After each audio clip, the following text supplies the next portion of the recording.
नमस्कार, मैं हूं सुरेश चौहान के और विजय चौक पर राष्ट्रपति भवन के सामने पार्लियामेंट के बगल में खड़े होकर सनातन राष्ट्र का शंखनाद इस कार्यक्रम का, इस महोत्सव का आयोजन क्या, क्यों, कैसे, इसके बारे में बात करेंगे। हमारे साथ उदय माहूरकर जी है, नमस्कार। वरिष्ठ पत्रकार रहे, पूर्व सूचना आयुक्त रहे भारत सरकार के। साथ में हमारे साथ अभय वर्तक जी है। आप दोनों से बात करेंगे। ये इतना जो बड़ा आयोजन किया जा रहा है, छत्रपति शिवाजी महाराज की भवानी तलवार और शिवकालीन शस्त्रों का प्रदर्शन दिल्ली में पहली बार हो रहा है। भारत में पहली बार हो रहा है। अच्छा। महाराष्ट्र के बाहर या गोवा के बाहर हम्म। पहली बार हो रहा है। क्या उद्देश्य है? उद्देश्य ये है कि हमारे जो महापुरुष हो गए, उनका जिस तरह से प्रचार होना चाहिए था आज़ादी के बाद, वो हो नहीं पाया। क्योंकि देश में जो राज कर रहे थे वो वामपंथी विचार के लोग थे, इस्लामवादी विचार के भी लोग थे, और उनका ये उद्देश्य था कि भारत एक न हो पाए। तो हमारे जो महापुरुष हो गए, जैसे कि छत्रपति शिवाजी महाराज है, जैसे कि महाराणा प्रताप है ना, गुरु गोविंद सिंह जी है, छत्रसाल है, सूरजमल जाट है ना, इन लोगों की जो गाथा है पूरे भारत में फैलनी चाहिए थी। ये प्रयास क्या हुआ कि उनको उनके ही प्रतिष्ठा को रोक दिया गया। समझा आप? तो अच्छा, दूसरी बात है छत्रपति शिवाजी महाराज का महत्व। जब छत्रपति शिवाजी महाराज का जब देहांत हुआ तो वो राजा नहीं थे, सम्राट थे वो। उनकी राज्य की जो लंबाई थी वो 1600 किलोमीटर थी। हाँ। मतलब दिल्ली से, मतलब इस बहाने लोगों के सामने शौर्य की चर्चा भी जानी चाहिए। शौर्य और देखिए चाणक्य नीति, राष्ट्र निर्माण, छत्रपति शिवाजी महाराज इसके प्रतीक है। समझा? तो ये मैं मानता हूं कि आजाद भारत में इतना बड़ा आयोजन छत्रपति शिवाजी महाराज के संदर्भ में कभी हुआ नहीं है। और वो भी देश की उनके ऊपर 2 गोष्ठियां हैं 2 दिन की। एक है शिवाजी महाराज और भारत की संस्कृति, दूसरी है शिवाजी महाराज और भारत की राष्ट्रीय सुरक्षा। 3 दिन की एक ऐसी प्रदर्शनी है कि जो मराठा कालीन जो शस्त्र थे वो वहाँ एग्जिबिट होंगे, है ना। और उसमें शिवाजी महाराज के बड़े बड़े जो सेनापति हो गए, जैसा जी कंक हो, है ना, कान्होजी जेदे हो, इनकी सबकी जो शस्त्र हैं वहाँ प्रदर्शित हो। समय बड़ा अट्रैक्शन ये है ये पूरे महोत्सव में कि इसमें जिस चेन से छत्रपति शिवाजी महाराज को औरंगजेब ने बांधा था, जो अभी छावा फिल्म में आई थी, और फिल्म में जो ऐसे टंगे वो जो बेड़ी है, वो बेड़ी का भी यहाँ वो प्रदर्शन में होगी। और छत्रपति शिवाजी महाराज की जो तलवार है, 3 तलवारें उनकी, भवानी तलवार। एक तलवार है लंदन म्यूजियम में, दूसरी है सिंधुदुर्ग किले में, और तीसरी है जो रॉयल फैमिली है, राज परिवार है सातारा का, उनके पास है।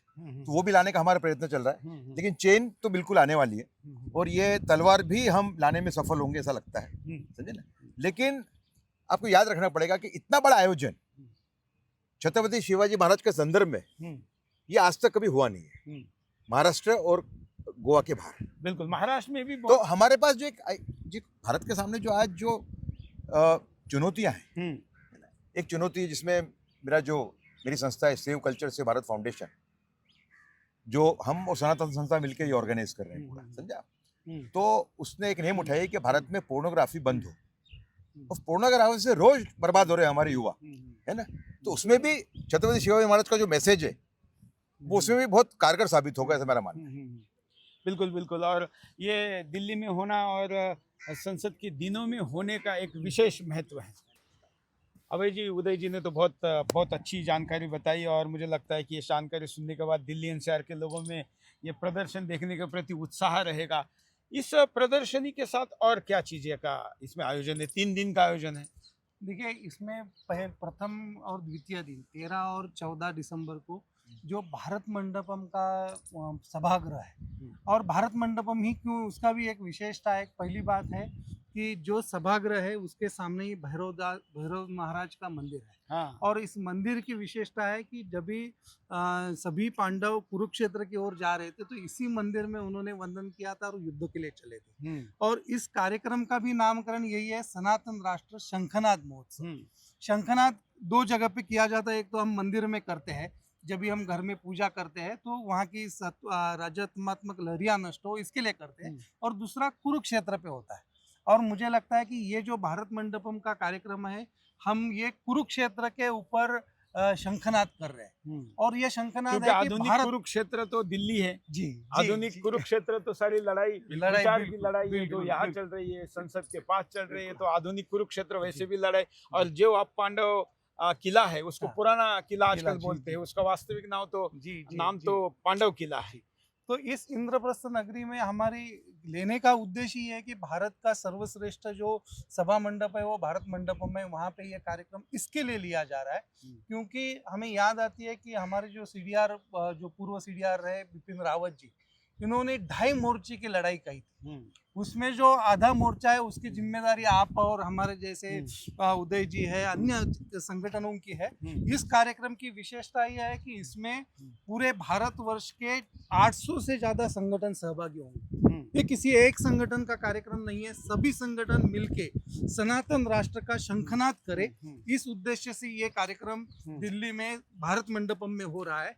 और पहले 2 दिनों में इस कार्यक्रम में देश के जो पहला दिन का उद्घाटन सत्र है, इसमें देश के राष्ट्रीय सांस्कृतिक मंत्री गजेंद्र सिंह शेखावत जी आएंगे। हाँ, मैंने देखा रक्षा बड़े-बड़े राज्य नाम मंत्री हैं, संजय हाँ। सेठ जी भी आएंगे। राजनाथ जी को राजनाथ निमंत्रित जी किया को है, निमंत्रित गडकरी जी किया है, है, उदय और भी ललित जी है। बड़ी लोग आ रहे हो, जी, तो जी, जी। नाम तो उदय ललित जी आ उदय रहे हैं। ललित जी, बिल्कुल बिल्कुल। तो ये इन लोगों के संबोधन सुनना, ये भी तो बात है। लेकिन दिल्ली में भाषण तो कॉमन बातें होती रहती है, ऐसा लोग सोचते हैं। तो अन्य दिनों में होने वाले, क्योंकि यहाँ पर भी होने वाले जो कार्यक्रम है उसमें भी कोई लोगों को लगेगा कि अभी तो भाषण ही होने, नया क्या है। तो इन भाषणों में और बाकी नियमित के भाषणों में क्या है? देखिए, मैंने आपको जैसे कि शिवाजी का जो एक सही परिचय दिया थोड़ी देर पहले, हाँ, छत्रपति शिवाजी के वजह से ही आज यहाँ पे सेक्युलर कंट्री है ये, वरना मुगल राज शायद आज भी होता है यहाँ पे। तो जिस व्यक्ति की जो हिंदू स्वराज की जो जिसकी कल्पना थी, तो और शिवाजी महाराज छोटे मोटे व्यक्ति नहीं है, आप समझिए, उनके कई पास हैं जो हमको मालूम नहीं है।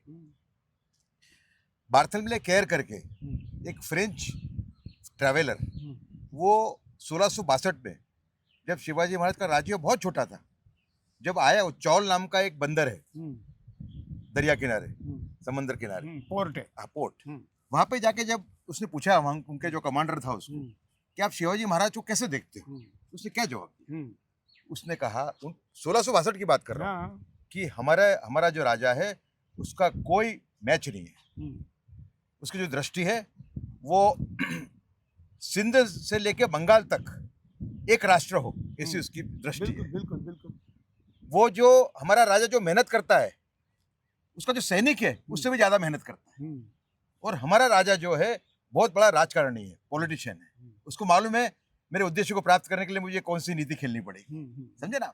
तो ऐसे व्यक्ति के संदर्भ में जब एक इतना बड़ा कार्यक्रम हो रहा हो, तो वो कोई मामूली कार्यक्रम नहीं है। आप देखिए कि former chief justice of India Uday Lalit आ रहे हैं इसमें। ऐसा नहीं कि पॉलिटिशियन को पकड़ के लिया, समझो, बड़े बड़े लोग इसके अंदर। हाँ, सभी प्रकार के लोग चाहिए, तो तभी तो।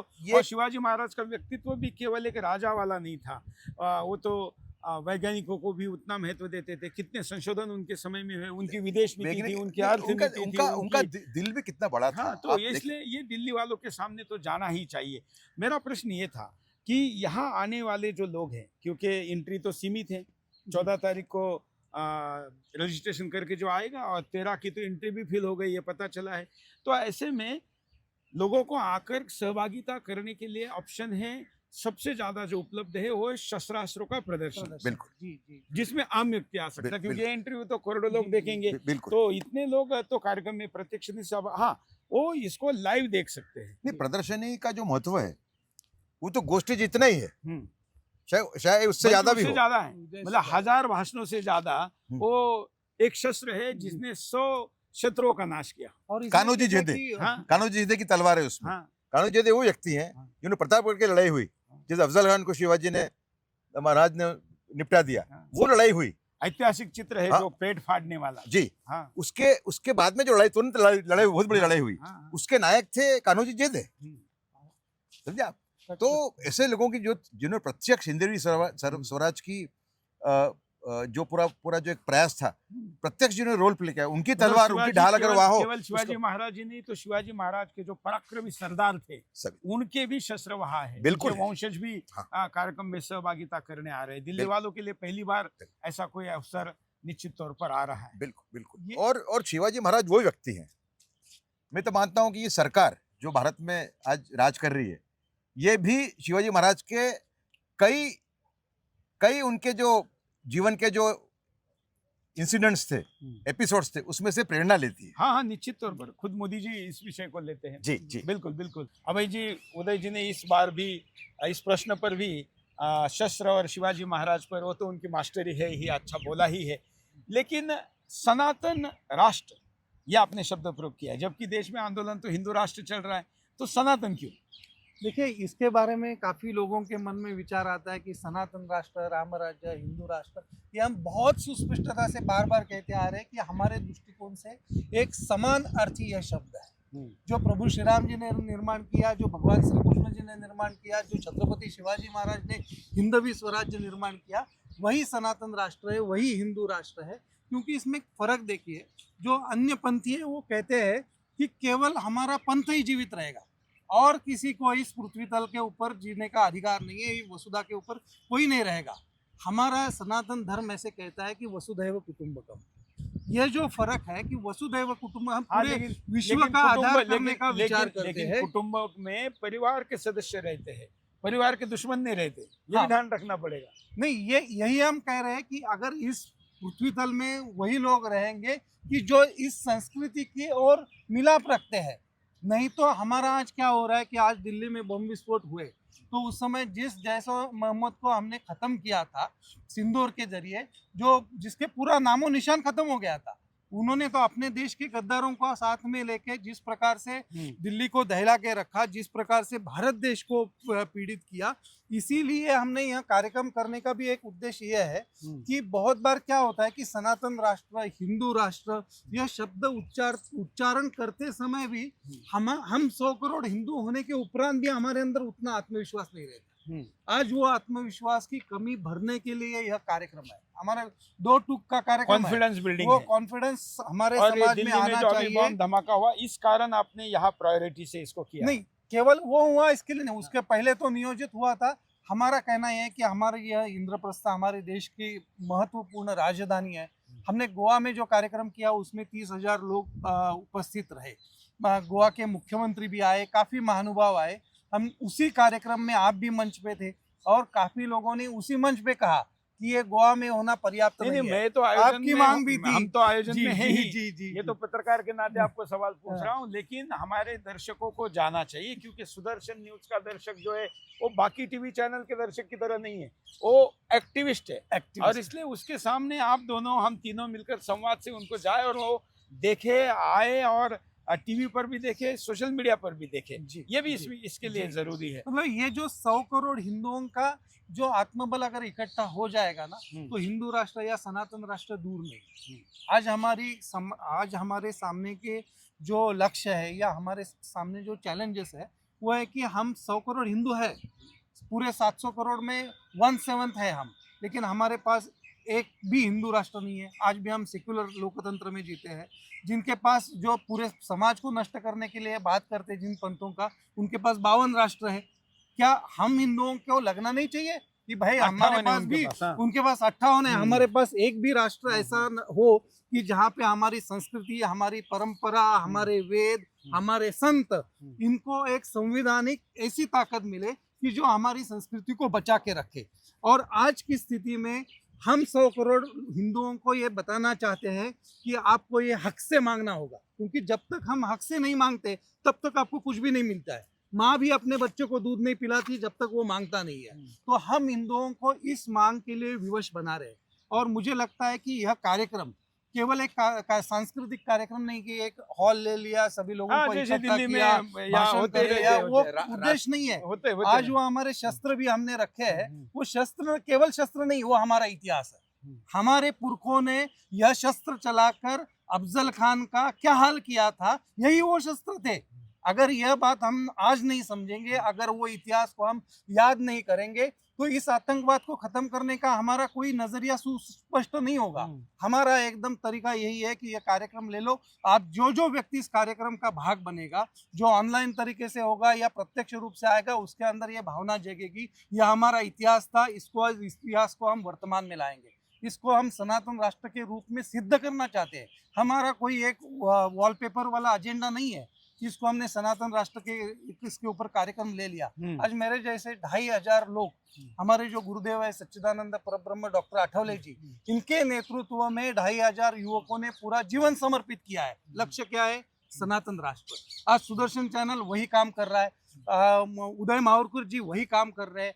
800 संगठन यहाँ पे इकट्ठा बनेंगे, ये कोई गेट टुगेदर नहीं है, ये हमारा लक्ष्य है। आगे का यह लोकतंत्र एक दिन इस वचन हम देश को देते हैं कि इस राष्ट्र को हम सनातन राष्ट्र, हिंदू राष्ट्र, राम राज्य, हिंदवी राज्य हम बना के दिखाएंगे, और यही हमारा तरीका है और हम बना के दिखाएंगे। और इसीलिए हम शस्त्रास्त्र प्रदर्शनी लगा रहे कि इस शस्त्र प्रदर्शनी को हमारा इतिहास देखने के लिए आप आइए। तो मावड़कर जी, शस्त्र की बात तो इन्होंने की, लेकिन यहाँ केवल शस्त्र की बात नहीं है ना। दिल्ली में तो वामपंथी बैठे बड़े बड़े शस्त्र लेके नैरेटिव के, और वो नैरेटिव जो है लोगों का भ्रम फैलाने का जो उनका ठेका है, धंधा है, ये भी वैचारिक आतंकवाद है। तो इसका उत्तर इस सनातन राष्ट्र के महोत्सव से कैसे जाए? देखिए, ये राष्ट्रीय पुनर्जागरण का काल है। 11 साल पहले जो सरकार आई, जो सरकार ने 11 साल में काम किया, हम कह सकते हैं कि जो काल है राष्ट्रीय पुनर्जागरण का काल है।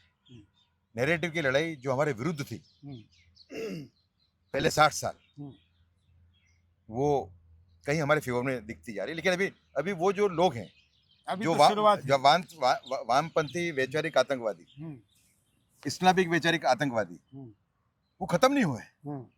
समझा? मैं मानता हूं कि छत्रपति शिवाजी महाराज का महत्व क्या है देश के लिए। मैं कहूंगा कि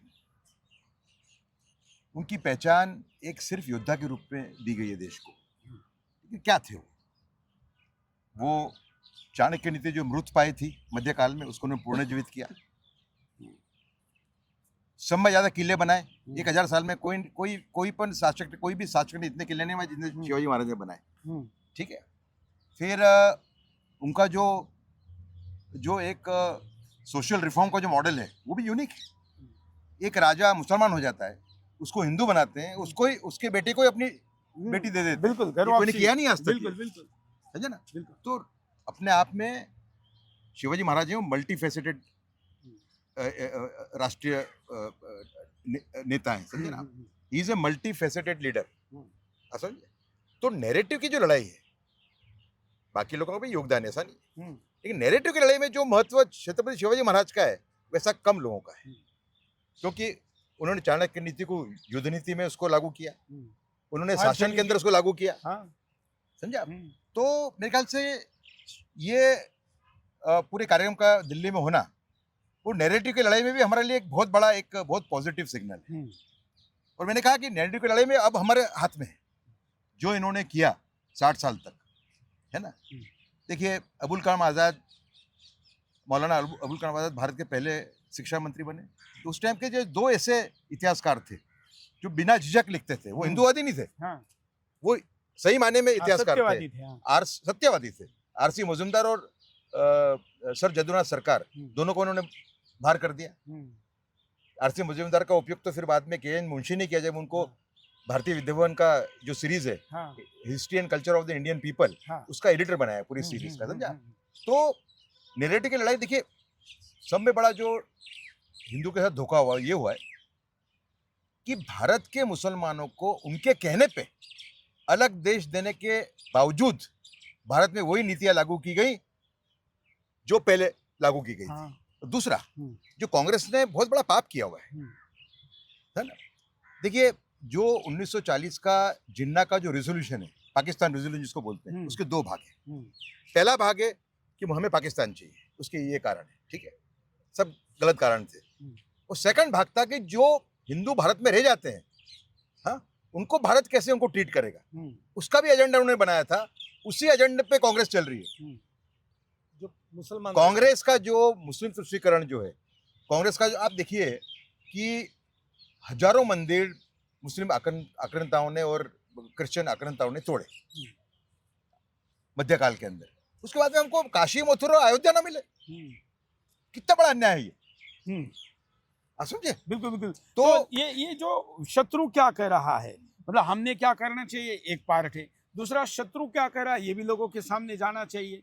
तो इस आयोजन में ऐसा क्या होगा, कौन ऐसे लोग आने वाले जो इनके सामने कुछ ऐसा संबोधन करेंगे? ऐसा कोई हमने एजेंडा नहीं बनाया है, लेकिन जो लोग वक्ता है वो तो बोलेंगे ही ना, समझो आप। इसमें ये शंखनाद महोत्सव की जब हम बात करते हैं, सनातन राष्ट्रीय शंखनाद महोत्सव की, तो उसका जो फ्लिप साइड है वो तो देनी पड़ेगी ना।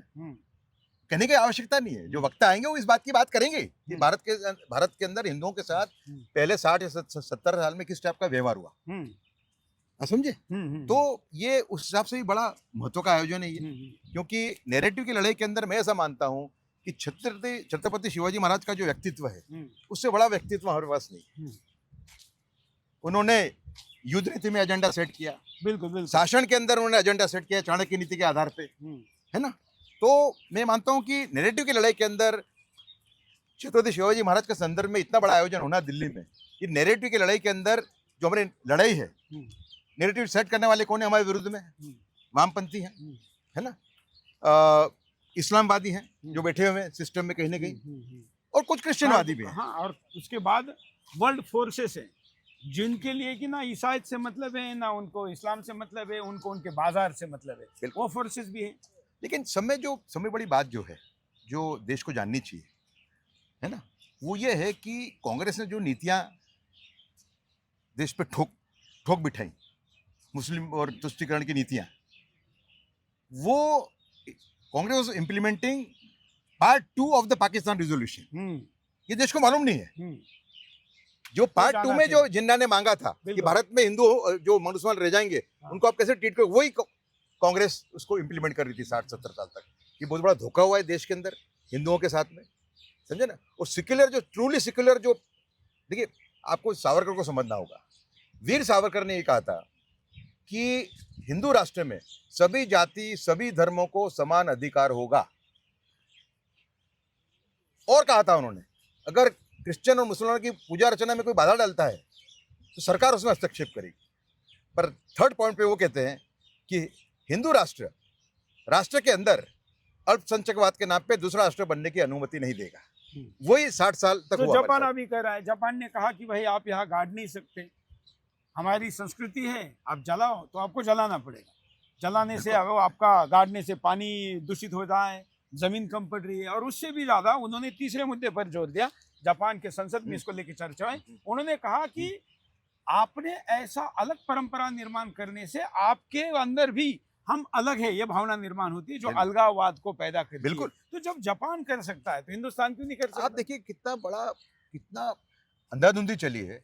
तकवीतुल ईमान नाम की किताब है जो सभी देवबंदी मदरसा में पढ़ाई जाती है, देवबंद तबलीग जमात और अहले हदीस। ये किताब जो है वो जहर ही है, मतलब वो अलगतावाद के तरफ ले जाने वाली किताब है मुस्लिम स्टूडेंट्स और को। उसको अधिकृत पढ़ाया जाता है और भारत सरकार उन मदरसों को स्पॉन्सर कर रही है, लाइट बिल भर रही है, उसका लाइट बिल भर रही है। अरे कम से कम उसको तो हटाए उस किताब को सिलेबस में से।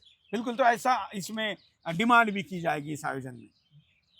हाँ, मैं तो मानता, मैं तो डिमांड मेरा ही एक लेख था 2015 में जिसने पूरे देश को ये बताया कि इस टाइप की एक किताब जो है वो मदरसाओं में पढ़ाई जाती है। बिल्कुल, वो डिमांड तो है ही हमारी। अभी जी अब विचार तो समझ में आ गया, लेकिन इस कार्यक्रम में सहभागिता कैसे करनी है लोगों ने? जी ये नहीं तो लोग आ जाएंगे, वहाँ भीड़ लग जाएगी। जी, जो एग्जीबिशन देखने के लिए लोग आएंगे, शस्त्रों का प्रदर्शन देखने के लिए आएंगे, उनको प्रगति मैदान के भारत मंडपम के हॉल क्रमांक 12 की ओर आना है, अपना आधार कार्ड लेके आना है। वहीं पे हमने स्पॉट रजिस्ट्रेशन की व्यवस्था की है और उसी के साथ सनातन राष्ट्र शंखनाद महोत्सव.in इस वेबसाइट के ऊपर हमने ऑनलाइन रजिस्ट्रेशन की भी सुविधा रखी है। हम चैनल के दौरान एक QR कोड भी चलाएंगे कि जिसको आप स्कैन करेंगे, आपको सिर्फ वहाँ पे जाके रजिस्टर करना है, वहाँ जाके वहाँ पे समय ना लगे, आप तुरंत अंदर जा सके। और जो 14 तारीख का कार्यक्रम है, क्योंकि 13 तारीख का तो फुल हो गया है, 14 तारीख के कार्यक्रम में आपको सहभागी होना है। हाँ, 13 तारीख का तो आप ऑनलाइन देख सकते हैं, सुदर्शन चैनल पे इसका लाइव भी जाएगा और अपने वेबसाइट के ऊपर लाइव होगा। तो वो आप लाइव देखें। उसी के साथ 14 तारीख को अगर पार्टिसिपेट करना है तो हम चुनिंदा लोगों को वहाँ पे एंट्री देने वाले हैं। आप पहले प्री रजिस्ट्रेशन करके रखेंगे, हम आपको सूचित करेंगे, तो आप उस कार्यक्रम में 14 तारीख को सहभागी हो सकते हैं। और इसका ट्विटर हैंडल है, इंस्टाग्राम हैंडल है, सोशल मीडिया के विभिन्न हैंडल्स है। आप ज़्यादा से ज़्यादा लाइक करें, शेयर करें, ताकि आप शस्त्र प्रदर्शनी ज़्यादा से ज़्यादा लोगों को दिखा पाए। बिल्कुल। और मैं सुरेश चौहान के मैं भी आपको अपील करता हूँ कि सनातन राष्ट्र का शंखनाद इस कार्यक्रम में ज़्यादा से ज़्यादा लोग आए। ये कोई इन दोनों का या हम तीनों का कार्यक्रम नहीं, ये समस्त हिंदुओं का कार्यक्रम है, हिंदुस्तानियों का कार्यक्रम है। और इसलिए आप लोगों ने सहभागी होना है। यह ऐतिहासिक अवसर है। हो सकता है कि इसमें आप केवल एक पार्टिसिपेंट के नाते ही आए, लेकिन ध्यान रखना, जब स्वतंत्रता का आंदोलन चल रहा था तो केवल सहभागी होने वाले ही, जेल में जाने वाले नहीं, केवल सहभागी होने वाले भी गर्व के साथ ये कहते थे अपने अगली पीढ़ियों को कि जब ये तय हो रहा था, लड़ाई हो रही थी, तब हम उसमें सहभागी थे। तो सनातन राष्ट्र की इस लड़ाई में आप सभी का स्वागत रहेगा। हम तीनों आप सब लोगों का स्वागत करने के लिए वहाँ पर उपस्थित रहेंगे। नमस्कार।